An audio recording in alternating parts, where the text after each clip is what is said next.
ത്രിയേക ദൈവത്തിൻ്റെ തിരുനാമത്തിന് മഹത്വമുണ്ടാകട്ടെ. കർത്താവിൽ പ്രിയ സഹോദരങ്ങളെ, വേർഡ് ടു വേർഡ് ടെലിവിഷൻ്റെ ആഭിമുഖ്യത്തിൽ നടത്തപ്പെടുന്ന ബൈബിൾ ക്രൗൺ പ്രതിദിന പ്രശ്നോത്തരിയിലേക്ക് നിങ്ങളെല്ലാവരെയും കർത്തൃനാമത്തിൽ സ്വാഗതം ചെയ്യുന്നു.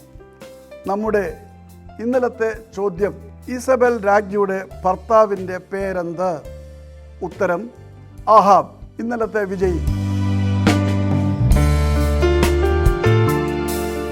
ഇന്നത്തെ ചോദ്യം, യേശു മറുരൂപ മലയിലേക്ക് കൂട്ടിക്കൊണ്ടുപോയ ശിഷ്യന്മാർ ആരെല്ലാം? ചോദ്യം ഞാൻ ആവർത്തിക്കുന്നു. യേശു മറുരൂപ മലയിലേക്ക് കൂട്ടിക്കൊണ്ടുപോയ ശിഷ്യന്മാർ ആരെല്ലാം? വേഗം ഉത്തരം അറിയിക്കുക, സമ്മാനം നേടുക. ദൈവം നമ്മെ അനുഗ്രഹിക്കട്ടെ. താഴെ കൊടുത്തിരിക്കുന്ന വാട്സാപ്പ് നമ്പറിൽ നിങ്ങളുടെ ഉത്തരങ്ങൾ അയയ്ക്കുക.